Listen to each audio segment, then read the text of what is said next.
ಮದನ್ ಪಟೇಲ್ ಅವರು ಬಗ್ಗೆ ನನಗೆ ಸ್ವಲ್ಪ ಗೊತ್ತು.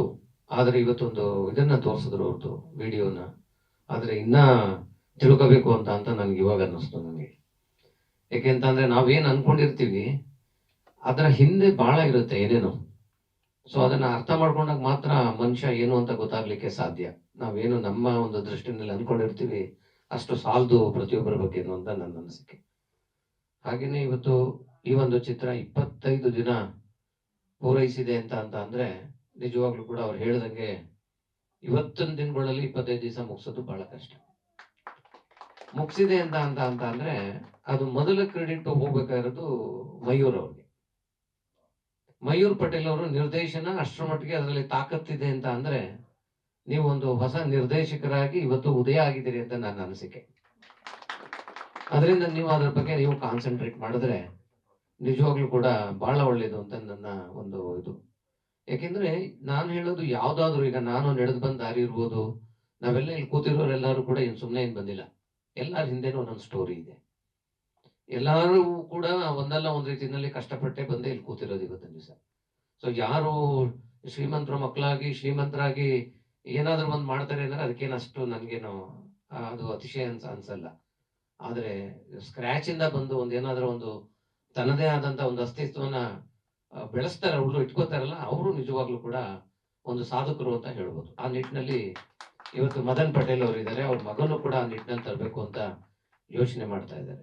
ಇವತ್ತು ಈ ವೇದಿಕೆಗೆ ಇತ್ತೀಚೆಗೆ ತಾನೇ ಅಧ್ಯಕ್ಷರಾಗಿರುವಂತ ಗೌರವಾನ್ವಿತ ನಮ್ಮ ಶ್ರೀರಾಮ್ ಇದು ನರಸಿಂಹಲು ಅವರು ಬಂದಿದ್ದಾರೆ. ಸೊ ಅದು ಒಂದು ಪ್ರತಿಷ್ಠಿತ ಒಂದು ಚೇಂಬರ್, ಅದು ಫಿಲಂ ಚೇಂಬರ್, ಅದಕ್ಕೆ ಅವರು ಅಧ್ಯಕ್ಷರಾಗಿ ಆಯ್ಕೆಯಾಗಿ ಇಲ್ಲಿ ಬಂದಿದ್ದಾರೆ. ಅವ್ರಿಗೂ ಕೂಡ ಈ ವೇದಿಕೆಗೆ ನಾನು ಸ್ವಾಗತನ ಕೋರ್ತೀನಿ. ಅದ್ರ ಜೊತೆಗೆ ವಂದನಾ ಅವರು ಈ ಒಂದು ಸಿನಿಮಾನ ತೆಗೆಯೋದ್ರ ಮುಖಾಂತರ 25 ದಿವಸ ಓಡಿದೆ ಅಂದ್ರೆ ಅವರು ನಿಜವಾಗ್ಲೂ ಲಕ್ಕಿ ಅಂತ ನಾನು ಹೇಳಕ್ ಇಷ್ಟಪಡ್ತೀನಿ. ಅದೃಷ್ಟವಂತರು ನೀವು. ಯಾಕೆಂತಂದ್ರೆ ಈ ಒಂದು ಚಿತ್ರಣ ಒಂದು 25 ದಿವಸ ಪೂರೈಸಿದೆ ನಿಮ್ ನೇತೃತ್ವದಲ್ಲಿ ಅಂದ್ರೆ ನಿಮ್ಗೆ ಒಂದ್ ಸ್ವಲ್ಪ ಒಳ್ಳೆ ಇದನ್ನ ನೆಕ್ಸ್ಟ್ ಒಳ್ಳೆ ಇದಾಗ್ಲಿಕ್ಕೆ ಇನ್ನೊಂದು ಸಿನಿಮಾ ತೆಗಿಲಿಕ್ಕೆ ಒಂದು ಪ್ರೋತ್ಸಾಹ ಕೊಟ್ಟಿದೆ ಅಂತ ಹೇಳ್ಬೋದು ನನ್ನ ಪ್ರಕಾರ. ಏಕೆಂದ್ರೆ ಈಗೆಲ್ಲ ಹೊಸ ನಿರ್ಮಾಪಕರು ಬಂದ್ರೆ ಅವರು ಇನ್ ಮತ್ತೆ ಫಿಲಂ ಲ್ಯಾಂಡ್ ಕಡೆ ಗಾಂಧಿನಗರ ಕಡೆಗೆ ನೋಡ್ದಂಗೆ ಹೋಗ್ಬಿಡ್ತಾರೆ. ಅಂಥದ್ರಲ್ಲಿ ಮತ್ತೆ ನೀವು ಅಲ್ಲಿ ನಿಂತ್ಕೊಳ್ಳುವಂತ ಒಂದು ಇದ್ರಲ್ಲಿ ಇದೀರಾ ಅಂತ ಅಂದ್ರೆ ನಿಜವಾಗ್ಲೂ ಬಹಳ ಸಂತೋಷ. ಅದಕ್ಕೆ ಮಯೂರ್ ಪಟೇಲ್ ಅವ್ರಿಗೆ ನೀವು ಧನ್ಯವಾದ ಹೇಳ್ಬೇಕು ಅಂತ ಹೇಳಿ ಅನಿಸ್ತದೆ ನನಗೆ. ಒಂದು ಒಳ್ಳೆ ಡೈರೆಕ್ಟರ್ನ ನೀವು ಇವತ್ತು ಕನ್ನಡ ಫಿಲಂ ಇಂಡಸ್ಟ್ರೀಸ್ಗೆ ನೀವು ಕೊಟ್ಟಿದ್ದೀರಾ ಅಂತ. ಹಾಗೆ ಮಾಧ್ಯಮ ಸ್ನೇಹಿತರಿದ್ದಾರೆ, ಇವತ್ತೆಲ್ಲ ನಿಮ್ಮ ಒಂದು ಏನು ಜನಗಳಿಗೆ ತಲುಪಿಸುವಂತ ಒಂದು ಮಾಧ್ಯಮ ನೀವಿದ್ದೀರಿ. ಇವತ್ತೇನಾದ್ರೂ ಸಿನಿಮಾ ಇಂಡಸ್ಟ್ರಿ ಬದುಕಿದ್ರೆ ಅದು ನಿಮ್ಮಿಂದ ಹೆಚ್ಚಿಗೆ. ಏಕೆ ಅಂತ ಅಂದ್ರೆ ಇವತ್ತೇನಾದ್ರೂ ನೀವು ರೇಟಿಂಗ್ಸ್ ಕೊಡೋದು ಅಥವಾ ಚೆನ್ನಾಗಾಗಿದೆ ಅಂತೆಲ್ಲ ಹೇಳಿದ್ರೆ ಜನ ಸ್ವಲ್ಪ ಬಂದು ಸಿನಿಮಾ ಥಿಯೇಟರ್ಗೆ ಸಿನಿಮಾ ನೋಡ್ತಾರೆ. ನೀವೇನಾದ್ರೂ ಬಂದಿಲ್ಲ ಅಂತ 2.5-1.5 ಕೊಟ್ಬಿಟ್ಟು ಅದಕ್ಕೇನಾದ್ರೂ ಒಂದು ನೋಡೋದು ಕಷ್ಟ ಅಂತ ಬರೆದ್ಬಿಡ್ತು ಅಂತ ಅಂದ್ರೆ ಪಾಪ ಒಂದು ದುಡ್ಡು ಹಾಕ್ತಾನೋ ನೆಗದ್ ಬಿದ್ದ, ಆಕ್ಟ್ ಮಾಡಿದನೋ ನೆಗದ್ ಬಿದ್ದ, ಹಿಂಗೆ ಆಗೋಗ್ಬಿಡ್ತದೆ. ಅಂದ್ರೆ ಇವತ್ತು media is so powerful today. ಯಾಕೆ ಅದಕ್ಕೆ ನಿಮ್ಮ ಒಂದು ಇದು ಪಾತ್ರ ದಿನೇ ದಿನೇ ದಿನೇ ಇವತ್ತು ಮೀಡಿಯಾ ಇಡೀ ಇದರಲ್ಲಿ ಎಲ್ಲ ರಂಗದಲ್ಲೂ, ರಾಜ್ಯ ಕ್ಷೇತ್ರ ಇರ್ಬೋದು ಅಥವಾ ಯಾವುದೇ ಕ್ಷೇತ್ರದಲ್ಲೂ ಕೂಡ media play the biggest role. ಇದನ್ನ ಕೂಡ ಇಲ್ಲಿ ನೀವು ಇದ್ದೀರಿ. ಹಾಗೆಲ್ಲ ಮುತ್ತುರಾಜ್ ಅವರು ಇದ್ದಾರೆ, ಮತ್ತೆ ನಮ್ಮ ಕುಮಾರ್ ಇದ್ದಾರೆ, ಮತ್ತೆ ಪ್ರಸಾದ್ ಇದ್ದಾರೆ, ನಮ್ಮ ಸ್ನೇಹಿತರಲ್ಲಿ ರತ್ನಪ್ರಭಾ ಅವರು ಬಂದಿದ್ದಾರೆ ಇಲ್ಲಿ, ನಮ್ಮ ಕಾಂಗ್ರೆಸ್ನವರು ಮುತ್ತುರಾಜ್ ಅವರು ಇದ್ದಾರೆ, ಹಾಗೇನೆ ನಮ್ಮ ಮದನ್ ಪಟೇಲ್ ಅವರು ಧರ್ಮಪತ್ನಿ ಅವರು ಇದ್ದಾರೆ. ಸೊ ಎಲ್ಲ ಒಂದು ಇವ್ರು ಹೇಳ್ದಂಗೆ ಒಂದು ಕುಟುಂಬ ಇಲ್ಲಿ. ಇಷ್ಟು ಜನ ನೀವು ಸೇರಿ ಇವತ್ತು ನಾನು ಕರೆದಿರೋದು ಕಲಾವಿದರಿದ್ದೀರಿ. ನನಗೆ ತುಂಬಾನೇ ಖುಷಿ ಆಗಿದೆ ಇವತ್ತಿನ ಬಂದಿರುವಂಥದ್ದು.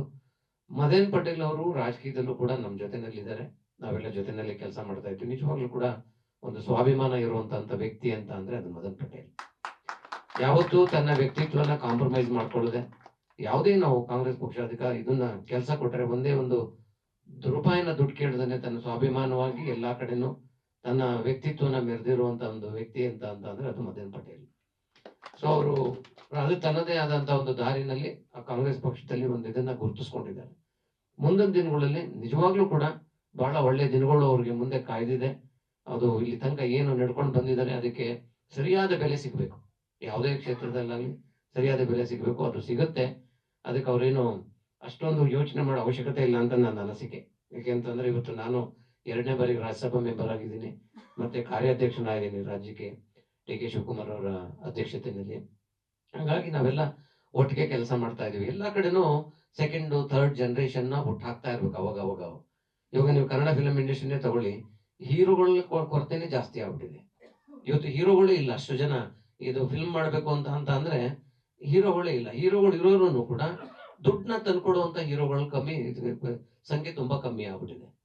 ಯಾಕೆಂತಂದ್ರೆ ಈಗ ಇರೋ ಕೆಲವು ಹೀರೋಗಳು ಯಾರು ಕೂಡ ಸಾಮಾನ್ಯ ನಿರ್ದೇಶಕರ ಕೈಗೆ ಸಿಗುವಂತವ್ರಲ್ಲ ಅವರು. ಇಲ್ಲ ತುಂಬಾ ಹೈ ಲೆವೆಲ್ ಇರೋ ನಾಯಕರುಗಳಿದ್ದಾರೆ.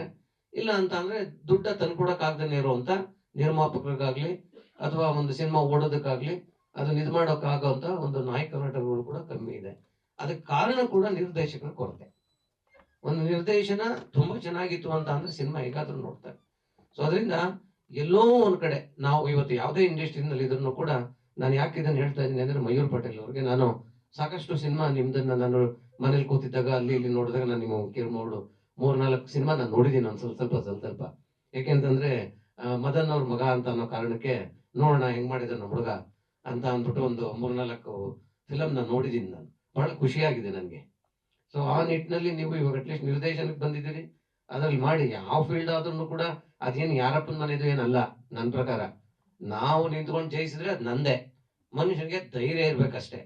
ಧೈರ್ಯ ಇದು ಮುಂದೆ ಹೋಗಿ ನಂದು ಅಂತ ಗೂಟ ನೆಟ್ರೆ ಅದು ನಂದು, ಇಲ್ಲ ಅಂತ ಹೆದರ್ಕೊಂಡ್ರೆ ಬಹಳ ಕಷ್ಟ. ಇವತ್ತು ಫಸ್ಟ್ ಧೈರ್ಯ ಬಂಡವಾಳ ನನ್ನ ಪ್ರಕಾರ. ನಾವೆಲ್ಲ ಹಳ್ಳಿಯಿಂದಲೇ ಹುಟ್ಟಿದ್ದು, ಇವತ್ತು ತನಕ ಇಲ್ಲಿ ಬೆಂಗಳೂರಲ್ಲಿ ಬಂದು ನಮ್ದೇ ಆದಂತ ಒಂದು ಸಾಮ್ರಾಜ್ಯ ಸೃಷ್ಟಿ ಮಾಡಿದ್ದೀವಿ ಅಂದ್ರೆ ಅದಕ್ಕೆ ನಮ್ ಧೈರ್ಯ. ಅದಕ್ಕೆ ನಾವು ಅನ್ಕೊಳ್ಳೋದಷ್ಟೇ, ಇದು ಯಾರಪ್ಪ ಅಂದ್ರೆ ಇದು ಯಾವನ್ಗೆ ಯಾಕೆ ಹೆದರ್ಕೋಬೇಕು, ಅವನಿಗಿರೋ ಹಕ್ಕು ನನಗೂ ಇದೆ. ಅಂಬೇಡ್ಕರ್ ಅವರು ಸಂವಿಧಾನನ ಎಲ್ಲಾರ್ಗೂ ಸಮಾನಾಂತರವಾಗಿ ಕೊಟ್ಟಿರೋದು, ನಾವ್ಯಾಕೆ ಕೇರ್ ಮಾಡ್ಬೇಕು ಅಂತ ಬಂದಿರೋದ್ರಿಂದ ಇವತ್ತು ಇಲ್ಲಿ ಇದೀವಿ ನಾವು. ಅದಕ್ಕೆ go ahead, I am telling you. ಸಿನಿಮಾದಲ್ಲಿ ಲಾಸು ಪ್ರಾಫಿಟ್ ಕಾಮನ್. ಎಲ್ಲಿ ಕಳ್ಕೊಂಡಿರ್ತೀವೋ ಅಲ್ಲೇ ಹುಡುಕ್ಬೇಕು ನೀವು. ಇಲ್ಲಿ ಕಳ್ಕೊಂಡು ಎಲ್ಲರೂ ಮೆಜೆಸ್ಟಿಕ್ ಅಲ್ಲಿ ಹುಡ್ಕೋಕ್ ಹೋದ್ರೆ ದುಡ್ಡು ಸಿಗಕ್ಕಿಲ್ಲ. ಅದರಿಂದ ನಾವು ಕಳ್ಕೊಂಡಿರೋ ಎಲ್ಲಿ ನೀವು ಮಾಡ್ತೀವಿ ಅಂತ ನಿಮ್ಗೆ ಅನ್ಸ್ತದೋ ಅಲ್ಲೇನೆ ನೀವು ಮಾಡಕ್ಕೆ ಪ್ರಯತ್ನ ಪಡ್ಬೇಕು. ಇಲ್ಲ ಅಂದ್ರೆ ಫೀಲ್ಡ್ ಬಿಟ್ಟು ಬೇರೆ ಕಡೆ ಎಲ್ಲಾದ್ರೂ ಹೋಗ್ಬೇಕು. ಆದ್ರೆ ನನ್ನ ಅನಿಸಿಕೆ, ಈಗ ನಾವು ರಾಜಕೀಯದಲ್ಲಿ ಇದ್ವಿ, ನಾವು ರಾಜಕೀಯದಲ್ಲಿ ಒಂದಲ್ಲ ಒಂದ್ ದಿವಸ ನಮ್ಗೇನು ಗೋಲ್ನ ನಾವು ರೀಚ್ ಆಗ್ಬೇಕು, ಅದು ರೀಚ್ ಆಗೇ ಆಗ್ತೀವಿ ಟೆನಿಕಾಸ್ಟ್. ಆ ನಿಟ್ಟಿನಲ್ಲಿ ನಾವು ಹೋಗ್ತಾ ಇದ್ದೀವಿ. ಅದೇ ರೀತಿಯಲ್ಲಿ ಪ್ರತಿಯೊಬ್ರು ಕೂಡ ನಲ್ಲಿರೋ ಎಲ್ಲ ಟೆಕ್ನಿಷಿಯನ್ಸ್ ಇರ್ಬೋದು, ಕೆಲವರೆಲ್ಲ ಆಕ್ಟರ್ಸ್ ನನಗೆ ಪರಿಚಯ ಮಾಡಿಸಿದ್ರಿ. ಅವರೆಲ್ಲ ಹೊಸ ಫಿಲಮ್ ಅದೆಲ್ಲ ಮಾಡಿದಾರೆ. ಗೋ ಹೆಡ್. ಅದ್ರಲ್ಲಿ ಏನು ನೀವು ತುಂಬಾ ಚೆನ್ನಾಗಿ ಕಾಣಿಸ್ಬೇಕು ಅಥವಾ ತುಂಬಾ ಇದಿರ್ಬೇಕು ಯಾವುದೂ ಇಲ್ಲ.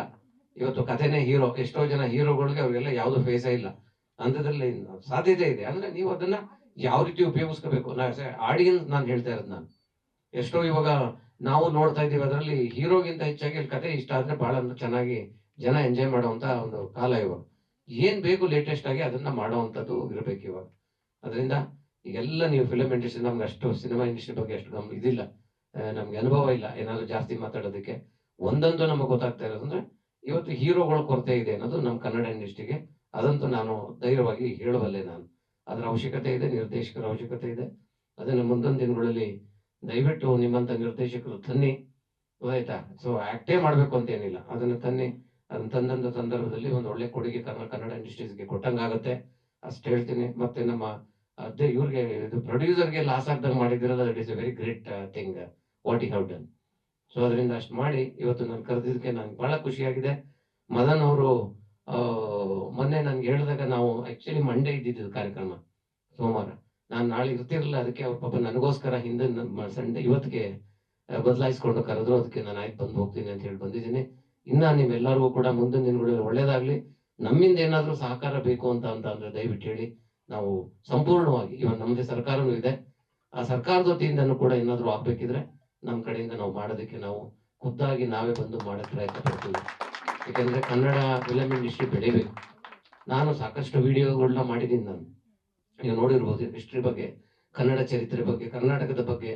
ಅಂದ್ರೆ ಎಲ್ಲೋ ಒಂದ್ ಕಡೆ ಕನ್ನಡಿಗರಿಗೆ ನಾನು ಕನ್ನಡಿಗ ಅಂತ ಹೇಳ್ಕೊಳ್ಳುವಂತ ಹೆಮ್ಮೆ ಇಲ್ಲ, ಸ್ವಲ್ಪ ಭಯ ಬೀಳ್ತಾರೆ, ಹಿಂದಿದ್ದಾರೆ. ಅದಕ್ಕೆ ಬೇರೆ ರಾಜ್ಯಗಳಿಗೆ ಕಂಪೇರ್ ಮಾಡಿದ್ರೆ ಇಡೀ ದೇಶದಲ್ಲಿ ಕರ್ನಾಟಕಕ್ಕೆ ಎಷ್ಟು ಒಂದು ಪುರಾತನವಾದಂತ ಇತಿಹಾಸ ಇದೆ, ಕರ್ನಾಟಕ ಎಷ್ಟು ಸ್ಟ್ರಾಂಗ್ ಅನ್ನೋದ್ರ ಬಗ್ಗೆ ನಾನು ಸಾಕಷ್ಟು ವಿಡಿಯೋ ಮಾಡಿದ್ದೀನಿ. ಅದೆಲ್ಲ ಲಕ್ಷಾಂತರ ಓಡಿದೆ. ಅದನ್ನೆಲ್ಲ ಸಾಕಷ್ಟು ಜನ ಅದ್ರ ಬಗ್ಗೆ ನಮ್ಗೆಲ್ಲ ಫೀಡ್ಬ್ಯಾಕ್ ಕೊಟ್ಟಿದ್ದಾರೆ. ಅದರಿಂದ ಎಲ್ಲೋ ಒಂದ್ ಕಡೆ ನಮ್ಮ ಭಾಷೆ ಬಗ್ಗೆ, ನಮ್ಮ ನಾಡಿನ ಬಗ್ಗೆ, ನಮ್ಮ ಒಂದು ನಾವು ನುಡಿ ಬಗ್ಗೆ ಬಂದು ಹೆಮ್ಮೆ ಇರ್ಬೇಕು ನಮ್ಗೆ. ಅದಕ್ಕೆ ಇವನ್ ಮಲಯಾಳಂ ಇಂಡಸ್ಟ್ರಿ ಇವತ್ತು ನನ್ಗೆ ಯಾವ್ದೋ ನಿನ್ನೆ ಒಂದು ಗ್ರಾಫ್ ನೋಡ್ತಾ ಇದ್ದೆ, ಫಸ್ಟ್ ಸೆಕೆಂಡ್ ಥರ್ಡ್ ಅಂತ ಹಾಕ್ತಾ ಇದ್ರು. ಇದರಲ್ಲಿ ಸೌತ್ ಇಂಡಿಯಾದಲ್ಲಿ, ಈ ನಾರ್ತ್ ಇಂಡಿಯಾ ಬಿಡಿ, ಇವಾಗ Telugu film industry is grown like anything ನಾವು. So Karnataka Kannada film industry 4ನೇ ಪ್ಲೇಸ್ ಅಲ್ಲಿ ಇದೆ.